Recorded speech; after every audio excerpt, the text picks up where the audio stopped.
In this video, I'll show you how to use a rope to ascend to a high place, hopefully in an emotional as well as a physical sense. A few years ago, I flew a quadcopter, a drone, into a tall tree. I quickly realized the only way to get my drone back was to climb the tree and rescue it. The tree was a classic western conifer, a tall, straight tree with no limbs below about 15 meters. That's 50 feet for you non-metric holdouts. At first I imagined an old-style tree climbing rig, spurs and a leather belt. But apart from how much damage this does to the tree, people now have safer and more efficient tree climbing methods. In modern times, you put a rope high in the tree and ascend the rope. This is both safer and easier on the defenseless tree. I watched some videos of people high in trees, suspended on ropes, and wondered why they weren't terrified to be so high, with nothing between themselves and the distant ground. A digression. My fear of heights became a thing the day a low-life relative of mine held me over a precipice and threatened to drop me. Since then I had managed to avoid the topic and the experience, but now my drone was stuck in a tree. Nice drone, tall tree. So it was time to face down my personal demon. This story has a nice outcome, a triumph of evidence and reason over irrational fear. So hey, let's get started. There are two primary rope types, dynamic and static. A dynamic rope stretches. Its purpose is to stretch out and arrest a free fall, so it can have some slack. The climber climbs the terrain, not the rope. A static rope doesn't stretch. It supports the climber and should not have any slack. A static rope with slack is a danger to a falling climber. This video is about static rope work, where the climber climbs the rope. You might want to pause this video to read this table.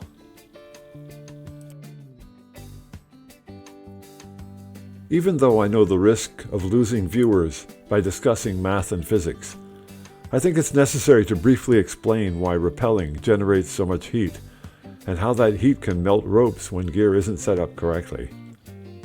During ascent, a climber adds energy to the system, and all the energy must be dissipated during descent, mostly as heat. If the descender is rope, not metal, unless precautions are taken, there is a risk that the descender will melt and drop the climber. In detail, by climbing 100 meters, an 80-kilogram person adds 21.7 watt-hours of energy to the system. That energy needs to be safely dissipated during the descent. 21.7 watt-hours is a bit more than the energy stored in a C-size alkaline battery.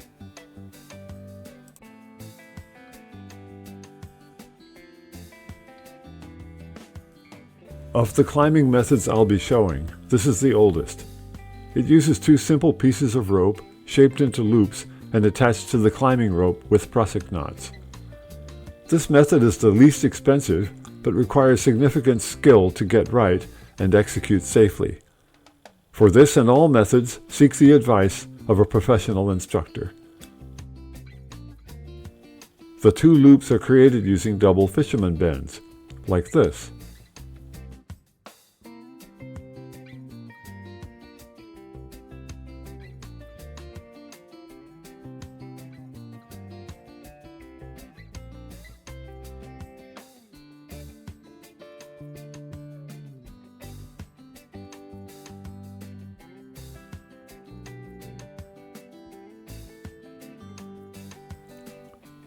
Then the loops are attached to the climbing rope with Prusik knots, like this.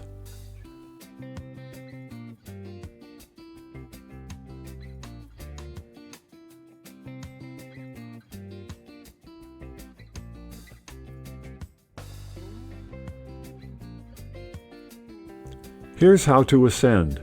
The climber moves the Prusik knots up the rope. To descend, the same actions are carried out in reverse. But remember, do not allow the Prusik knots to slide while under load. That would be dangerous because the loop material might melt and fail.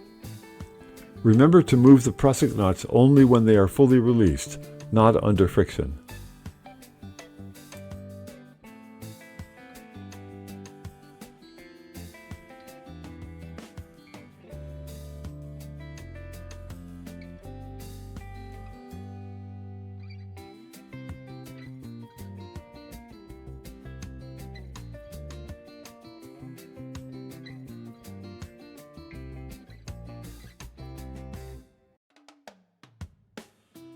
This Ascent method is more complicated than the Prusik method, but because metal parts are used, it's able to tolerate higher velocities and more power dissipation on descent.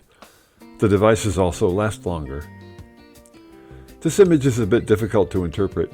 The upper two devices are used only during ascent, and the lower device is used only for descent. As before, professional instruction is a must. This method has the drawback that to change direction, one must switch ascender and descender devices.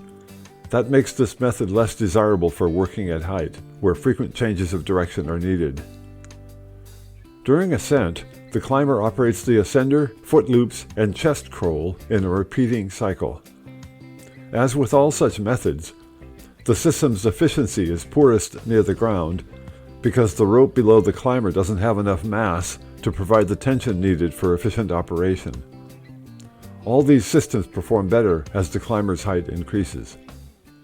In order to descend, the climber must first engage the descender device, then disengage the ascender devices.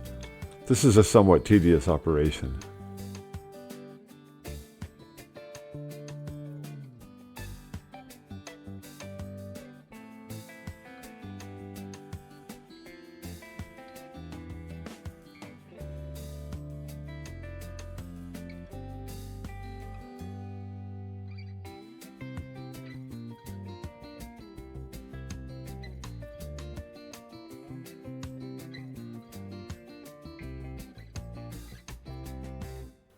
Then one may rappel down using the descender device.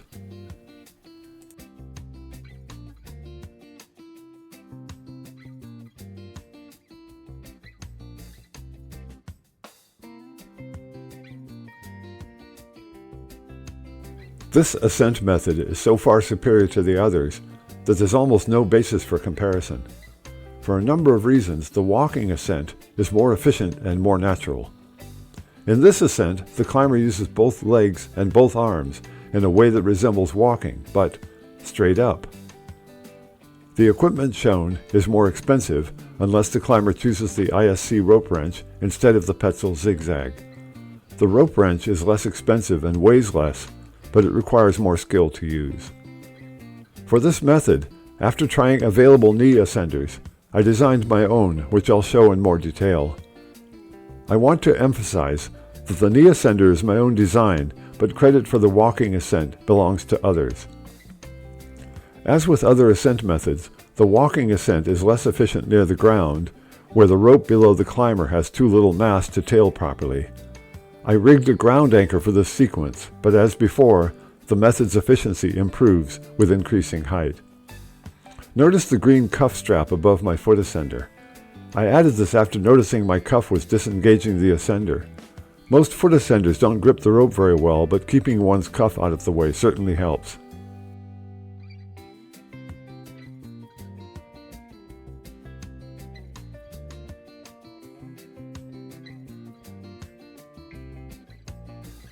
Changing directions is very easy. Just disengage the foot and knee ascenders and rappel down. Again, the walking ascent is more efficient than the others, and the climber can save costs by learning how to use the ISC rope wrench or something similar.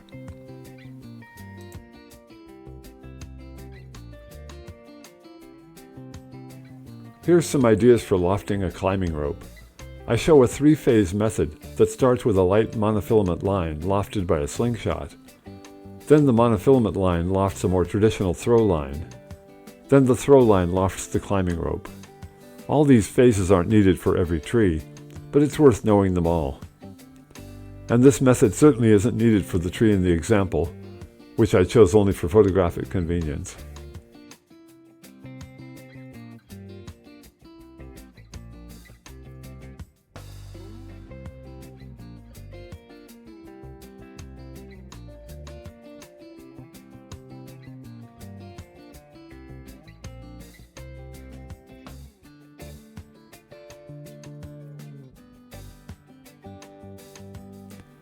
Notice my use of the Alpine Butterfly to load the target limb. I'll explain why I did this in the next section.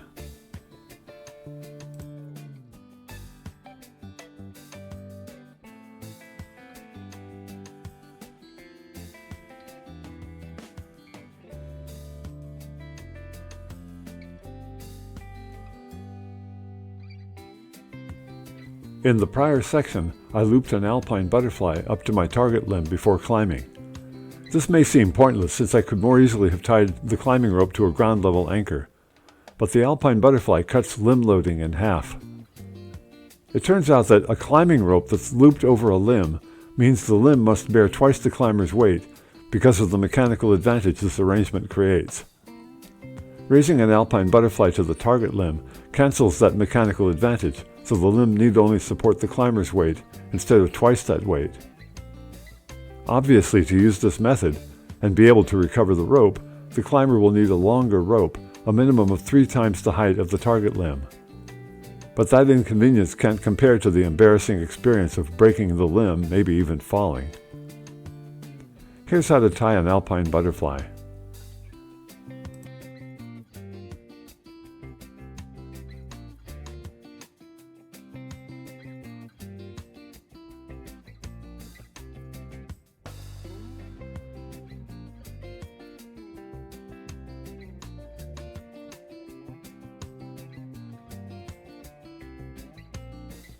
In movies, you sometimes hear people say, "Whatever you do, don't look down."